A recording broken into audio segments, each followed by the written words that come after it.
ढाबे वाले की सफलता। सवेरे सवेरे कमला अपने बेटे सुंदर से गुस्से से चिल्ला रही थी।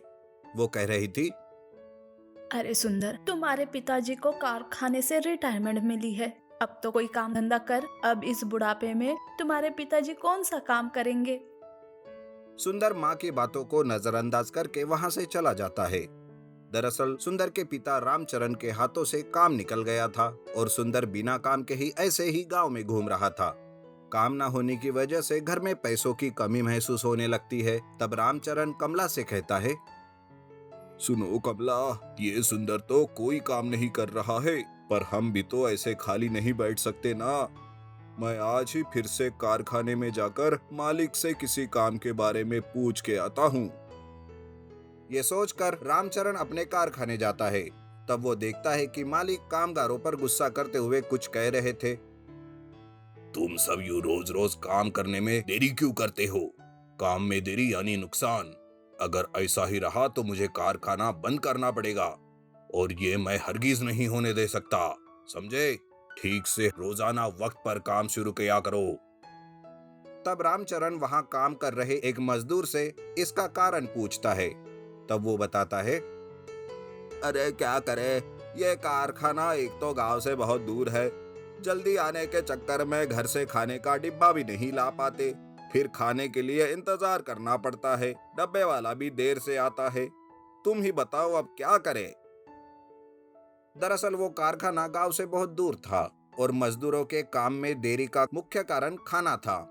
तब रामचरण को कारखाने के सामने ढाबा शुरू करने का आइडिया आता है। वो तुरंत घर जाकर कमला को ये सारी बात बताता है। तब वो दोनों मिलकर गांव के बाहर कारखाने के सामने अपना ढाबा शुरू करते हैं। मजदूर रामचरण के ढाबे पर रोजाना खाना खाने आने लगते हैं।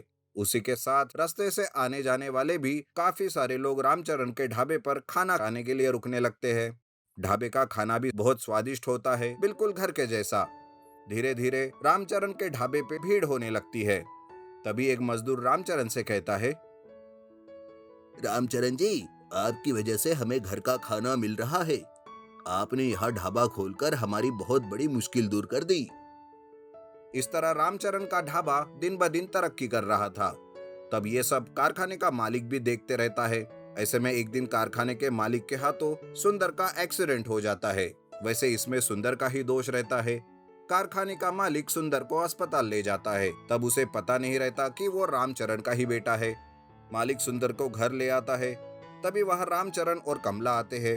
उसे देखकर मालिक कहते हैं, अरे रामचरण, ये क्या तुम्हारा बेटा है?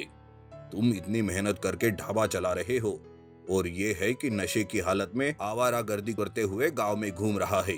सुंदर, तुम्हारे होते हुए तुम्हारे माता पिता कितना काम कर रहे हैं। क्या तुम्हें इनको काम करते हुए देख शर्म नहीं आती? सुधर जाओ बेटा, जिंदगी बहुत कम होती है, उसे अच्छे से गुजारो। कमला और रामचरण अपने बेटे की अच्छे से देखभाल करने लगते हैं। पूरा दिन ढाबे पर काम करने के बावजूद भी सुंदर की देखभाल में वो कोई कमी नहीं रहने देते। सुंदर को ये सब देखकर वो बहुत शर्मिंदा हो जाता है और जैसे ही वो ठीक हो जाता है, वो अपनी माता पिता की मदद करने ढाबे पर जाने लगता है। ऐसे में एक दिन कारखाने का मालिक आकर कहता है, वाह रामचरण, तुम्हारी वजह से आज मेरे कारखाने का काम बहुत ही सही से चल रहा है। सब कुछ वक्त पे हो रहा है। और सुंदर, तुम भी अपने माता पिता के जैसे ही काम करना। उस दिन के बाद से रामचरण का ढाबा बहुत ही फेमस होता है। वो तीनों खुशी से रहने लगते हैं। डीजल गाड़ी रिस्टोरेशन। एक बार की बात है, बारिश की वजह से रमेश के घर के छत से पानी टपक रहा था, जिस वजह से उसका घर बहुत ही खराब हो चुका था। तब उसकी पत्नी सीमा उसे कहती है, इस साल की बारिश से देखो क्या हाल हुआ है घर का। अगर घर सुधारेंगे नहीं तो अगले साल बारिश में अपना घर गिर जाएगा। हाँ सीमा, ये तो है, पर अभी मेरे पास इतने पैसे नहीं है और मेरे पास कोई काम भी नहीं है। तुम कुछ दिन तो इंतजार करो। मैंने कल मदन के गराज में पुराना डीजल गाड़ी देखा है। आप उससे बात क्यों नहीं करते? आपको तो गाड़ी चलाना भी आता है। हाँ ठीक है, मैं अभी मदन के पास जाता हूँ। रमेश मदन के पास जाकर उस डीजल गाड़ी के बारे में बात करता है। तब मदन मन ही मन में सोचता है, अरे वाह, अच्छा बकरा फंसा है। इस कबाड़ को रमेश के गले बांध देता हूँ। इसे थोड़ी ना पता है कि ये गाड़ी कितनी पुरानी है। ऊपर से चमक रही है, लेकिन अंदर से तो सड़ी हुई है। मदन ऐसा मन ही मन में सोचता है और रमेश से कहता है, इस डीजल गाड़ी को खरीदने के लिए बहुत सारे लोग तैयार हैं, पर तुम्हें इसकी ज्यादा जरूरत है। ये जानते हुए मैं तुम्हें ये 10,000 में बेचता हूँ। और हाँ, कुछ रिपेयर का काम है वो भी कर देता हूँ। नया पेंट लगाने से डीजल गाड़ी बिल्कुल नई बन जाएगी। रमेश के पास अब कोई रास्ता नहीं था कमाई का, जिस वजह से रमेश जमींदार से 10,000 का कर्जा लेता है।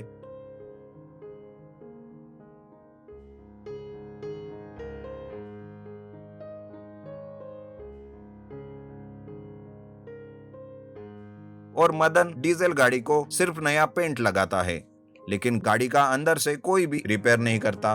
बाकी डीजल गाड़ी अंदर से पुरानी की पुरानी ही रहती है। रमेश डीजल गाड़ी मदन से खरीद लेता है। रमेश और उसकी पत्नी सीमा बहुत खुश हो जाते हैं।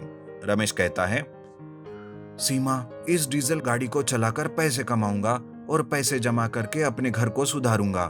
अगले साल बारिश में अपने घर के छत से पानी नहीं टपकेगा, ये मेरा वादा है। उधर मदन भी बहुत खुश होता रहता है। वो सोचता है, वाह वाह वाह, अगर रोज इस तरह से रमेश के जैसे बकरे मिलते रहे तो मेरी तो चांदी ही चांदी है। चांदी क्या, मेरा तो सोना है। कबाड़ में इस डीजल गाड़ी के 2,000 में नहीं मिलते थे। रमेश की वजह से मुझे पूरे 10,000 रुपए मिले। बेचारा रमेश। उधर रमेश अपनी डीजल गाड़ी को बाजार में लगाता है ताकि लोग उसकी गाड़ी किराए से ले। थोड़ी ही देर में उसे एक काम मिलता है। कुछ अनाज की बोरियां लेकर उसे शहर जाना था। अनाज की बोरियां डीजल गाड़ी में भरकर वो शहर की तरफ निकलता है, पर बीच बीच में वो डीजल गाड़ी बंद होती जाती है, जिस वजह से उसे शहर जाने के लिए देरी होती है। लेकिन जैसे तैसे करके वो अनाज शहर पहुंचाकर घर वापस निकलता है। तब वो मन ही मन में सोचता है, मदन ने कहा था कि उसने खराब पार्ट्स को रिपेयर किया है, पर फिर भी डीजल गाड़ी बीच बीच में बंद होती जा रही है। एक बार उसे ये डीजल गाड़ी दिखानी ही पड़ेगी। रमेश ऐसा सोचकर गांव पहुंचता है, पर तब तक उसके डीजल गाड़ी को पीछे से आग लग जाती है। गांव के लोग उसके पीछे भागते रहते हैं। आग आग कहकर वो चिल्लाते हैं। तब रमेश उन सबको देखकर डीजल गाड़ी को रोककर उनसे कहता है, अरे आप लोग ऐसी मेरी डीजल गाड़ी के पीछे क्यों भाग रहे हो? क्या हुआ? तब वो लोग उसे उसके गाड़ी को आग लगी ऐसे बताते हैं। तब वो पीछे जाकर देखता है तो जलते हुए अपनी गाड़ी को देखकर बहुत दुखी होता है। गांव के लोग जैसे तैसे करके गाड़ी को पानी से बुझाते हैं। रमेश को कुछ समझ नहीं आता और वो ढकेलते हुए गाड़ी को मदन के पास ले जाता है, लेकिन मदन उसे भला बुरा कह के उल्टा उसी को कोसते हुए घर से निकाल देता है। रमेश घर वापस आता है और अपना सर पकड़कर बैठ जाता है। तब सीमा उसे पूछती है, अरे ऐसे सर पकड़कर क्यों बैठे हो? हमें तो मदन से इसके बारे में पूछना होगा। अरे मैं गया था उसके पास, पर उसने मुझे ही उल्टा सीधा कहकर अपने घर से भगा दिया। ऐसे कैसे मना कर दिया उसने? अब देखो कि मैं क्या करती हूँ। अगर उसने हमारा जला हुआ डीजल गाड़ी रिस्टोर नहीं करके दिया ना, तो मेरा नाम भी सीमा नहीं। सीमा बहुत ही हिम्मत वाली औरत थी। वो एक डीजल की कैन लेकर मदन के गैराज जाती है और वहां पर जितनी भी गाड़ियां थी उन सब पर डीजल छिड़क देती है और मदन से कहती है, अरे मदन, ओ मदन, चल निकल बाहर। हमारे डीजल गाड़ी का रिस्टोरेशन करके दे, नहीं तो मैं ये तुम्हारी सारी गाड़ियां जला दूंगी। और हाँ, ये मेरी मामूली धमकी मत समझ, मैं सच में ये सब कुछ कर सकती हूँ। सीमा बहुत ही आवेश में आ चुकी थी। उसका ये रूप देखकर मदन भी बहुत डर जाता है और डीजल गाड़ी को रिस्टोरेशन करने लगता है। कुछ ही दिनों में वो रिस्टोरेशन कर लेता है और रमेश की डीजल गाड़ी बिल्कुल नई बन जाती है। तब सीमा उसे कहती है, अब हमारे 10,000 रुपए भी वापस दो। और हाँ, इसके बाद किसी के साथ भी ऐसा किया ना, तो मैं सीधा तुम्हारे पूरे गैराज को ही जला दूंगी, देख लेना। मदन रमेश को 10,000 रुपए वापस लौटा देता है। वो अपनी डीजल गाड़ी चलाकर पैसे कमाने लगता है और अपने घर को भी सुधार लेता है।